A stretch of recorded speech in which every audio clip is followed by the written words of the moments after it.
Well, 300, the graphic novel, is the departing point for us in terms of the look of the film. It's the rocks of Greece, it's the dirt of Greece, it's the Spartans sort of organically rising from the soil of Greece, and democracy sprouts in that same soil, and the way they use Greece itself to help defend Greece, the gates, the hot gates at Thermopylae. It's sort of the operatic treatment of the Battle of Thermopylae. And in that sense, we're not really married to historical truth, and we're not really married to realistic filmmaking conventions. We can take lots of liberties, both theatrically, dramatically, and stylistically. From the very beginning, almost everything was what you would traditionally call previs. Even though, I mean, that's sort of what art departments do. We paint conceptual paintings. We say, wouldn't it be neat if it looked like this? And then we build little models. But to shortcut all of that, almost all of the sets, everything was designed straight off in three-dimensional programs. Each scene was conceived with a fully designed and fully realized environment, which was designed in 3D and then rendered in terms of color with keyframe illustrations.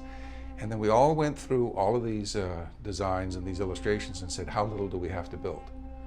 What do we actually have to have for the actors? What kind of space can we have for the actors to move through that we can light and then marry to the backgrounds that we later lay in with the computer?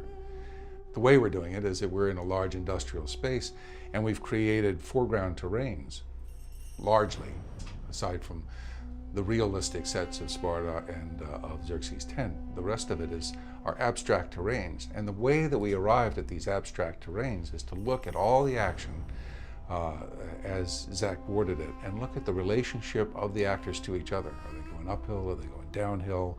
Are they going across rocks in rough terrain? Are they going through smooth terrain? And taking those terrains and abstracting them so that we have sort of multi-purpose terrains. Probably my favorite set was, it's odd, it was a sculpted rock, which we call the rabbit, only because when you looked at it in plan view, it looked a little bit like a rabbit. Zack gave it the nickname. But the thing that was really interesting about it was it represented, to me, a really interesting form of filmmaking. That one rock was used for about 8 or 9 different locations. And it was a multi-dimensional sculpture, really. If you shot from this angle, it matched Frank's profile in the way when Leonidas comes away from his dialogue with Ephialtes, and Ephialtes throws himself over the cliff. And then you shoot it from another angle, and it's where the Greeks meet, and it matches the profile of Frank's very graphic portrayal of what happens when the free Greeks meet the Spartans. Shoot it from another angle, and it's where the captain and Leonidas talk before they go off to meet the onrushing Persian hordes. Shoot it from another angle, and it's where the Spartans run through the woods and crawl up on a cliff ledge and look over the Persian encampment. It's like this multi-purpose area, and I just love the fact that this one little plop of cement was able to function for so many different sets. And the other thing that was terrific was, after it was designed and we plopped it down, Zack walked onto the set and instantly knew where all the shots were. And that, I thought, was just amazing. And he was really excited because he saw it. And it's so abstract that, like I said, not very many people could get that. And he did.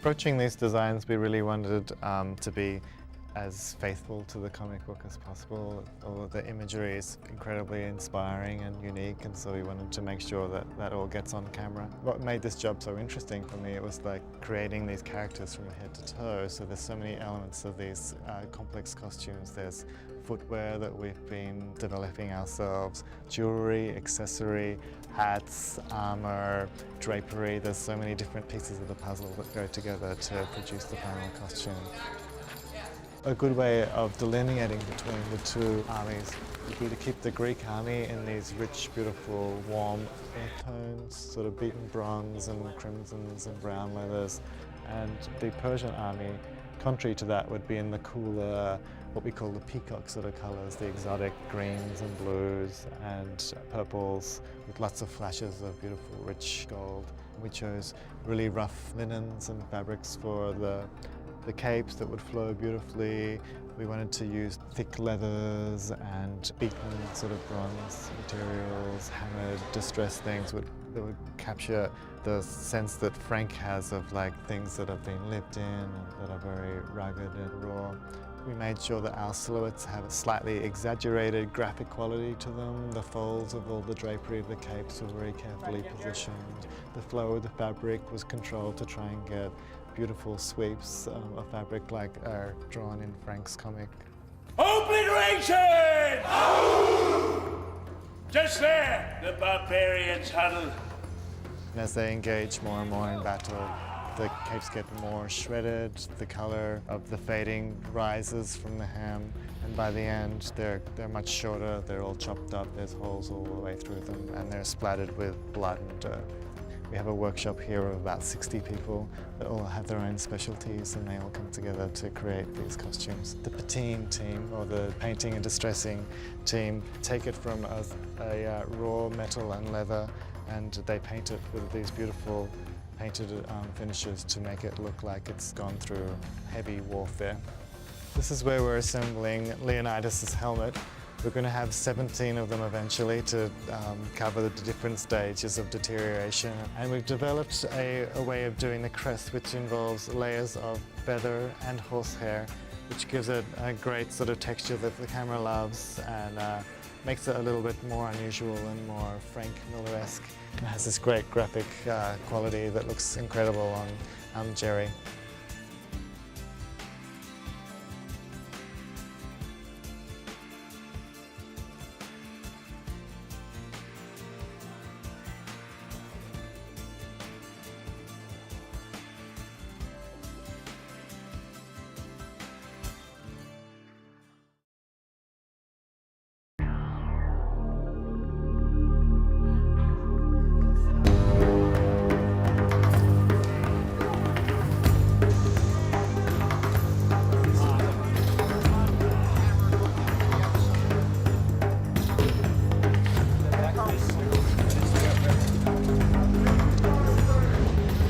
Damon and I met Damon through Kurt, and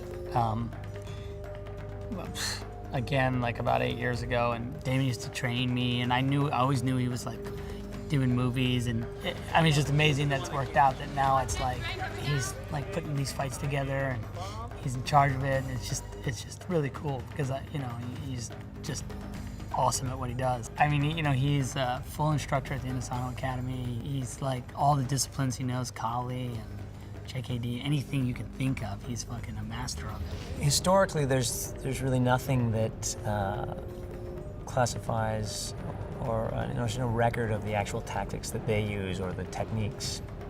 So what we did was looked at a lot of the fighting methods that we've trained in over the years, the weapon-based systems specifically, which are the heavy Filipino influence, Thai, Indonesian, Japanese, Chinese, even European.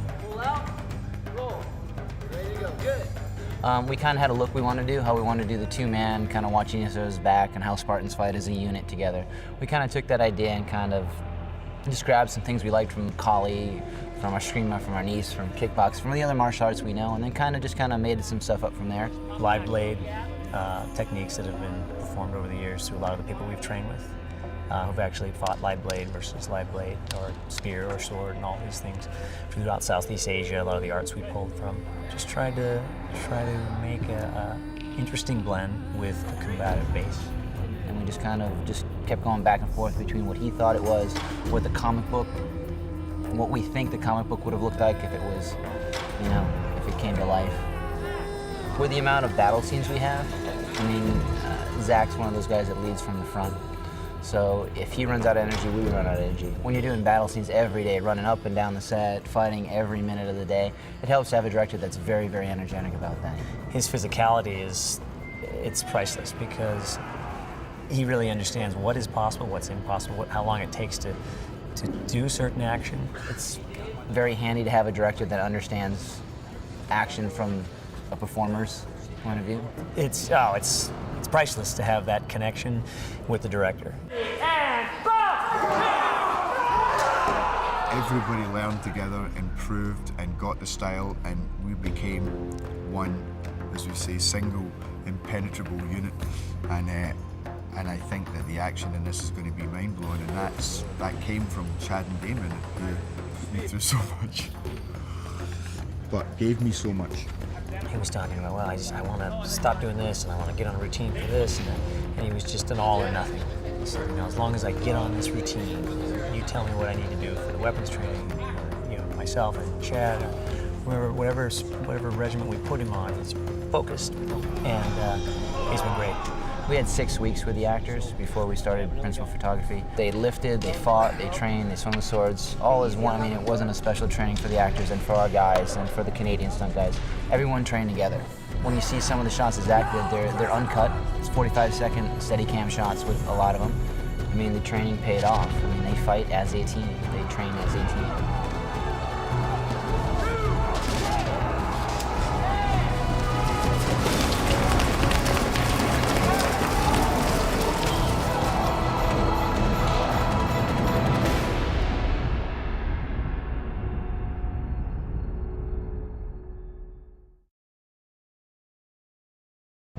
300 is a story of honor and fearlessness and passion and blood.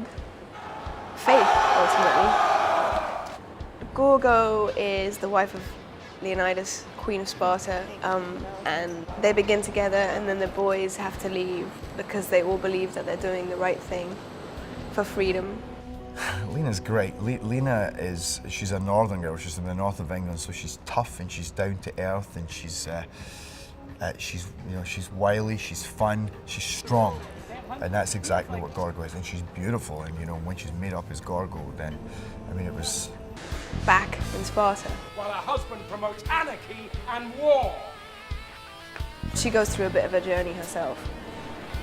I love kind of physical stuff, like my heart was going, and I was like, it felt so good, because all these movies, the guys get to fight and wield swords and kill each other and get all bloody. So it was my one moment of like Boise-ness. So I kind of relished that moment. Well, I've known Dominic for a while, so that kind of makes it easier, and also he's insane, so it's kind of fun. They're good scenes to have with somebody. You don't want to sit around drinking tea, you know what I mean? They're kind of loaded, every scene that they have together. Because at first you're like, holy God, and they've all worked out for like 6 months. They look amazing, you know what I mean? They're walking around in pants, leather pants. But now it's just like, hi, you know what I mean? I don't even bat an eyelid. Surrounded by flesh.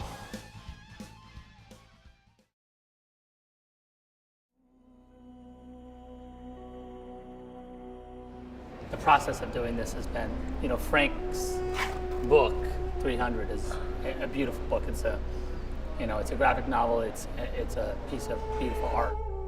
Just picture a train wreck, because that's what the battle was like. It was hideous. If there is a single most important element in comics, it is the drawings.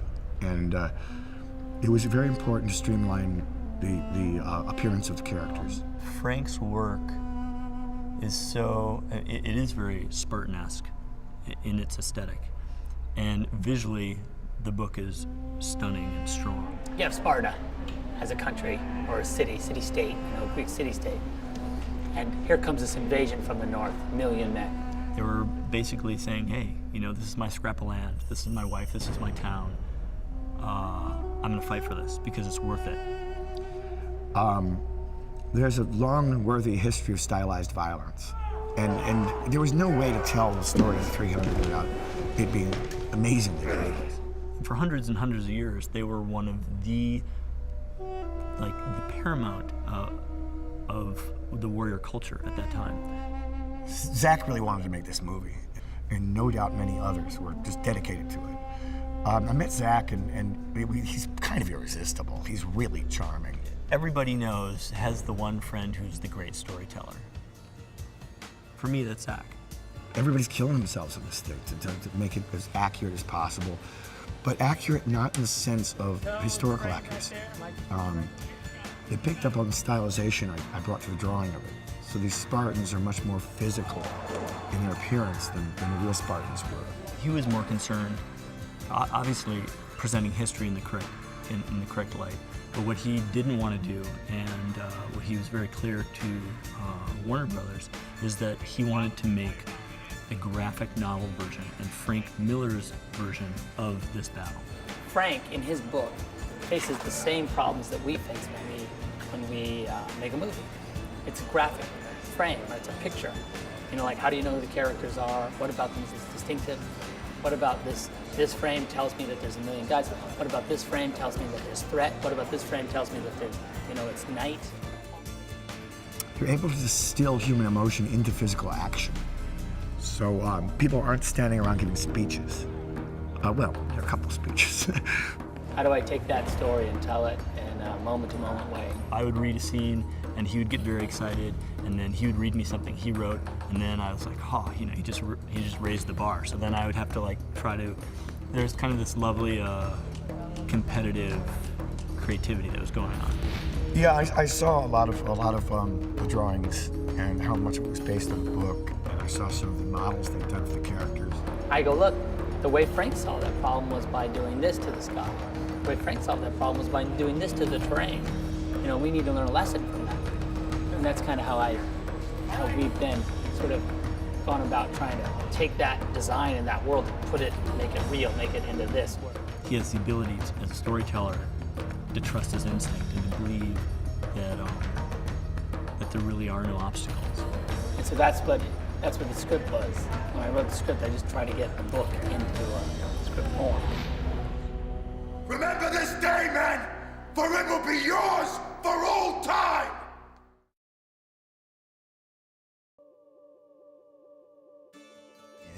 You know, you see the cover and you just see these guys marching and you think, oh wow, what is this?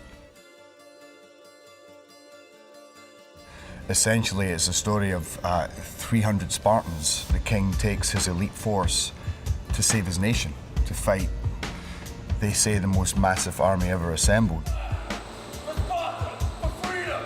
Our film, first of all, sets up what a Spartan is, and it's very extreme what they went through.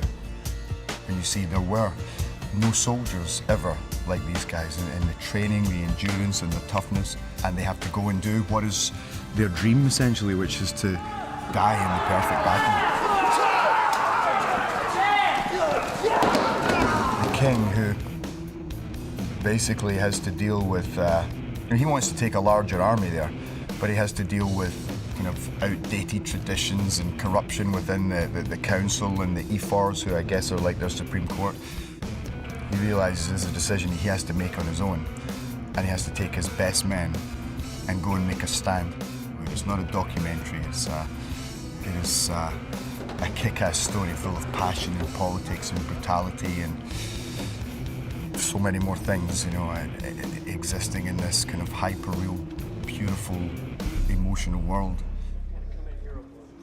My look as the king is bigger than anybody else's, you know. I have this big, he's a big persona, you know, with the braid round the head and the big beard, and I wanted to fit that body-wise. I wanted to be an example to the other actors and to the stunt guys that, you know, I wasn't just some guy coming in and playing the king, but I was there in every way and was going to work as hard, if not harder, than any of them to prove myself as the king, as a Spartan. I mean, I started 3 months before we even came to Montreal, and then trained for another 4 or 5 weeks here before the film even started. And at some points, I was training 4 hours a day in the gym. I had 2 trainers, 2 separate trainers. I don't know what I was thinking. They have trained their whole lives. There's nothing they wanted more than to be Spartans. That's taken for granted, that's understood. I'm taking my best men. I know these guys are there with me you know, my problem is holding them back. They're like hungry lions just waiting to go. There's certain times I need to give them a pep talk, but it's short and sweet. There's no flowery language used in Sparta. What is required to motivate your men, to understand what pushes your men and their souls and what drives them and the difference that can make. being an effective force in battle. And it's a great line in the movie when Xerxes says, "How can you ever stand against me when I would gladly kill any one of my men for victory?" And I say, "And I would die for any one of mine."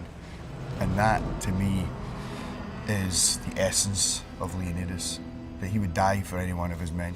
If you're not going to go away, then let's fight. And let's fight in the best way we can. We're going to kill everybody we can.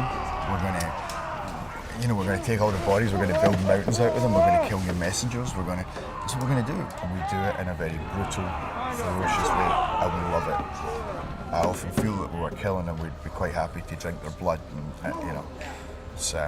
that's me though. I think it's a little crazy as well.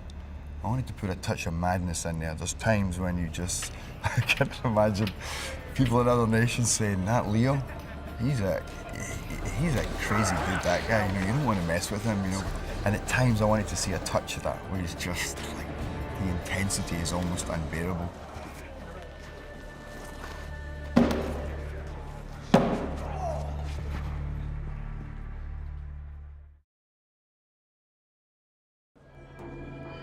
Xerxes has convinced himself he's a god, so he puts himself like in a pedestal, like, above the sky. I did a good research of Persian history on Herodotus. There was, a lot of interesting information there that I used to build Xerxes. The soul, the essence of the character, it's just right there. He existed once. It's actually a huge responsibility to play this guy. Well, man, the costumes and the sets are just incredible. I'm not gonna lie to you, when I first saw the costume, I was said, wow, I've never seen so much gold. It helped me a lot because it makes you feel like, all over full of gold, and had the piercings and everything just, I miss it now. Yeah, it's part of him. The gold is part of him. And I had to come down those stairs, carrying myself as a king. So it was quite a trip.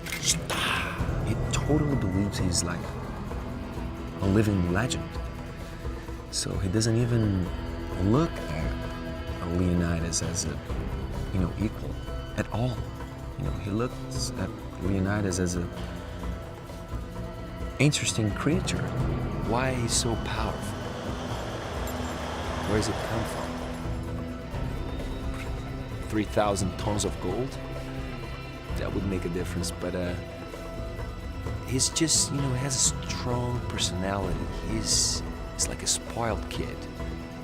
He's rich, he's arrogant, he's very unstable, megalomaniac, just wants to conquer the world. His ambition is unlimited. He wants glory, he wants victory, he wants eternal fame. He just, he just wants. Kill him!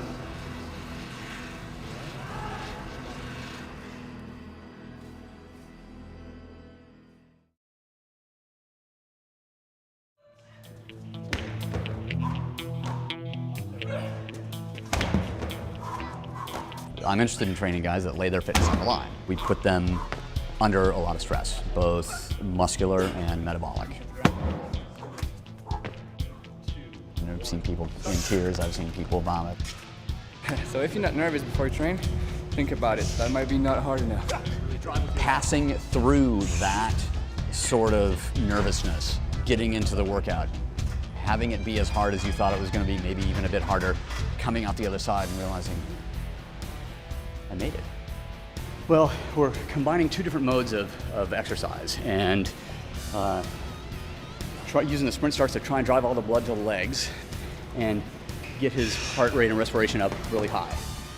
At that point, go over to the rings, which demand a really high level of core tension, so you can't breathe as well as you want to, and because all the blood is in the legs, there's not much to push with in the upper part of the body. They basically never did the same workout twice. By making it random like that, the body never adapts to one thing. Doing it right. And that's the circular path that we're taking to prepare these guys for the roles that they're playing and also all the fighting that they have to do.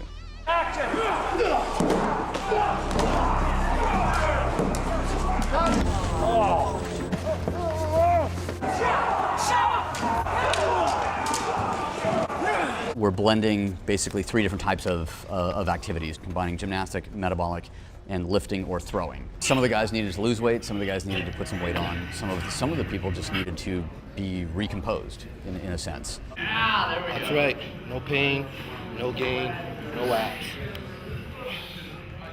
We always use a stopwatch to intensify the movements, and it's also a way to create a hierarchy within the group. They're pushing you to the limit.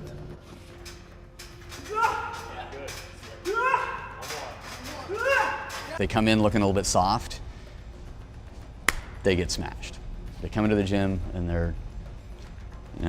they look smooth. Veins that were popping out before are not popping out now. They get smashed. Give thanks, men! Tell Leonidas and the brave 300 to victory! They were the first professional warriors in history, the Spartans. They were bred to fight. They were trained to fight. Spartan society was extremely violent.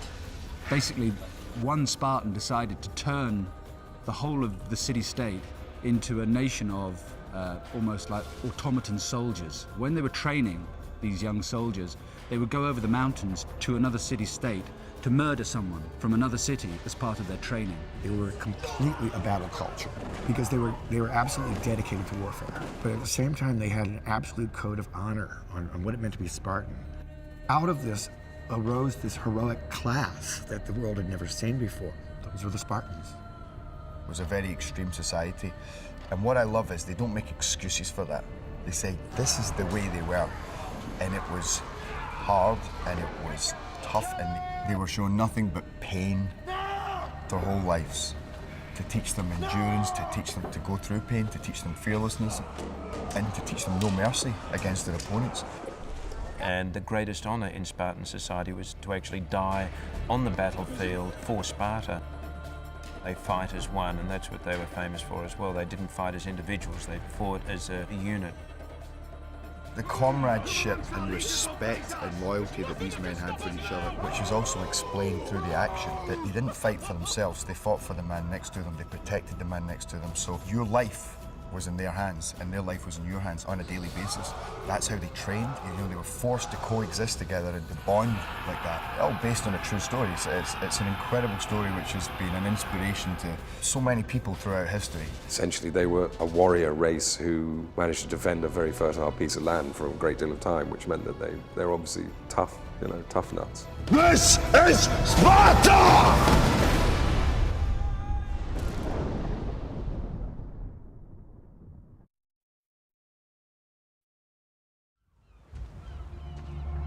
I think of any movie I've done, this has the highest number of difficult shots.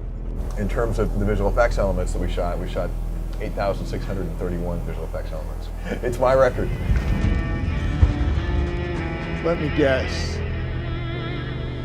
You must be Xerxes. The trick of this scene really is a huge height differential. Xerxes is supposed to be 7.5 feet tall. It's played by Rodrigo Santoro. But in actuality, Rodrigo and Gerard Butler are exactly the same height. So we had to figure out a way to make these two characters a drastically different size, but keep the quality of their interaction natural and convincing and not draw the viewer out of the movie. Frank's book shows that Xerxes is almost a head and a half taller than Leonidas. So we did a test of that. And so the 10-foot version of Xerxes was outrageous. He just looked like a giant. He just looks huge. So we made him 8 feet tall, and that still looked a little big. So we went to 7 feet. He looked a little small at 7 feet. So we settled on 7.5. We totally had to come down to 7.5 feet from 10 feet because of the ridiculousness of 10 feet. 7.5 feet tall for two actors that are the exact same size, it just shows how over the top Xerxes is too. Everything about him is over the top, so the scale is also. Let us reason together. Some of the work we did just in camera. Since a camera only has one eye, it's limited in its ability to tell the difference between a big object far away and a small object close up. Leonidas was shot with one camera, and Xerxes was shot with another camera. The camera that shot Xerxes was using the same perspective that it would have been shot normally, it was just a little bit closer. When they were acting, Rodrigo had this teeny little Jerry that he had his hands on, a little Jerry head stuck on the thing. Gerard Butler, on the other hand, had to look over the top of Rodrigo's head because he was looking at something that was supposed to be taller than Rodrigo really was. We would put a laser sometimes on the green screen, way back. And so those were the two tricks we kind of used to scale them.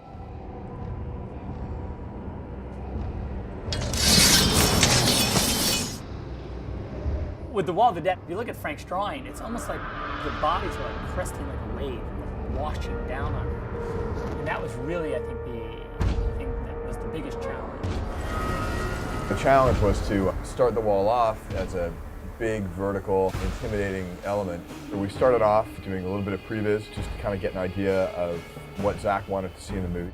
Chris and I talked about it a lot, about what the aesthetic of the fall would be. And we decided we really need to see him get hit by a body, to see him, fall down. We couldn't reset and do it a bunch of times because it took a long time to carry the bodies and put them up and then dump them down. So Chris came up with this idea of shooting the same drop with 3 cameras to allow us to get all 3 plates at once. And also to have continuity between the fall because it actually gave us the foreground, the midground, and the background all in one take. That worked out really cool.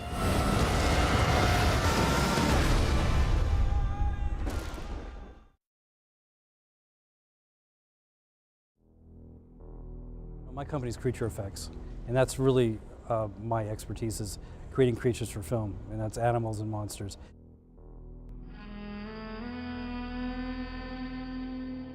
I mean, all these characters come from historic backgrounds, and so for us to see the reality between the fantasy, we felt that there was a whole page of color that we could bring to it, and also, you know, a drama that maybe wasn't necessarily there to begin with. I want a uniform. The Hunchback is a unique and a wonderful piece that we look forward to make from the very beginning. Ever since we saw the comic book and saw this wonderful character that Frank Miller had developed, we wanted to do that piece.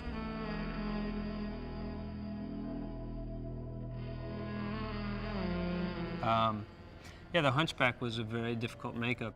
We're trying to be true to the comic book as much as we can. A maquette is a miniature sculpture, usually 6 scale or maybe a little bit smaller, of the final design of the character that you're doing. Any one time we would have maybe 8 people working on that particular character. So we had people working on teeth, we had people working on eyeballs, we had people making molds, people doing life casts. We actually flew the actor in from England, did a cast, and flew him up the next day. And then we had to fly him back twice for fittings before we got up here to actually shoot. I will kill many fast. I really like the Giant. The Giant was really one of my favorite characters, just because he went through a complete evolution. We're going to cast a big bodybuilder, but we couldn't find anybody of that sort of stature. And the design, we did several designs based upon a bodybuilder. And when they finally cast Robert's 7'1", he's a wrestler, but his body wasn't built like a bodybuilder. He was built more like an old-time boxer. So when I saw him and we all looked at him, and I didn't feel the design really worked with him. And we talked to Zack and Debbie about possibly changing the look of this character, like really a week and a half before we had to shoot him. I said, you know, why don't we make him more like he's an abused dog, kind of beaten up like an old-time boxer? And they loved it. And Zack said, yeah, sure. And so we had CJ sculpt it, and CJ literally had to sculpt this particular makeup in between doing all this other stuff on set. So when he wasn't on set, he would run back and sculpt this makeup, and we put this whole thing together like in a week and a half with the guys here on set, and I thought it turned out amazing. So. We worked with Zack for months before this film was even greenlit. And it's been great. It's been a great collaborative effort. We feel like we've helped him along the way to develop this film.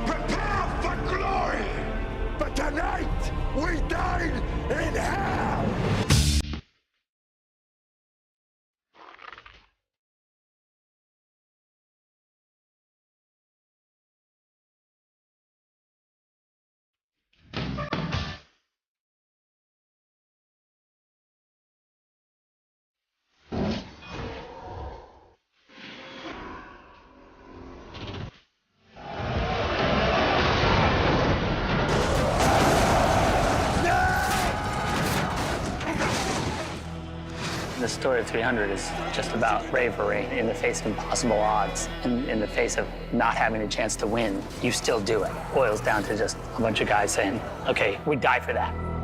Heroes aren't the people who necessarily get a medal at the end of the story. The heroes are people who do what is right because it is right. Oh, based on a true story. It's an incredible story which has been an inspiration to so many people throughout history. It is a kick-ass story full of passion and politics and brutality existing in this kind of hyper-real, beautiful, emotional world. The king realizes that he has to take his best men and go and make a stand to save his nation, to fight the most massive army ever assembled. And they have to go and do what is their dream, essentially, which is to die in the perfect battle. It's just a tough way of life, you know what I mean? There's no kind of softness in it at all. It's just about survival. You know, the boys are sent off when they're 7 to kind of fight and live for themselves. If a child was born sickly or deformed, the child was murdered at birth. They would throw them into the sea. But out of this arose this heroic class that the world had never seen before. Those were the Spartans.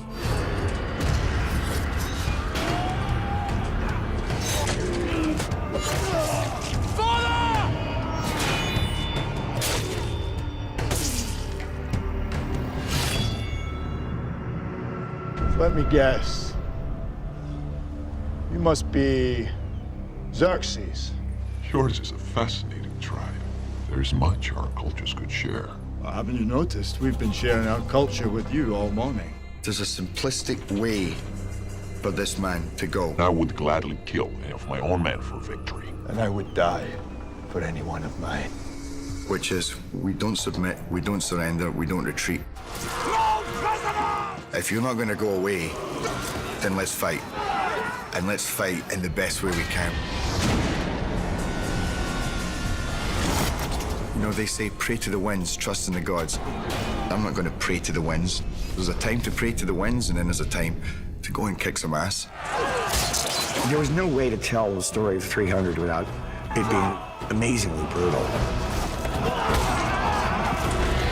These soldiers, they ripped each other to pieces. Essentially, they were with a shield and a spear and just stabbing away. And the spear broke, they'd use the other end of it. And if that broke, they'd pull their sword out.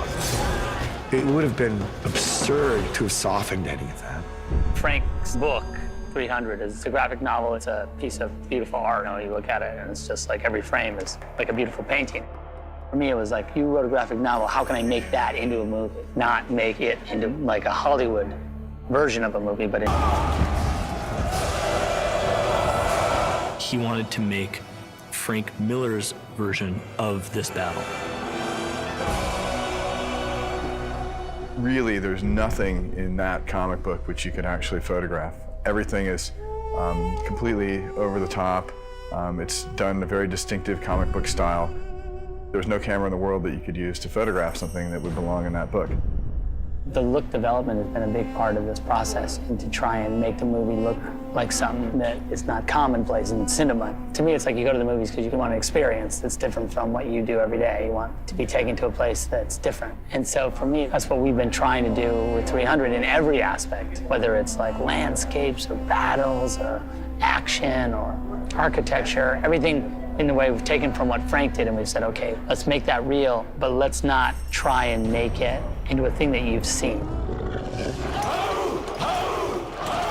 Really what we wanted to do with the actors was make them a gang. When we train people in groups, forge these guys into a really solid team. This is something that Zack had seen, and that was what he wanted. About 8 weeks total of purely training guys to look the way they look for the big battle scenes. Finally, I think they've come out the other side as a fighting force that will be believable on the screen.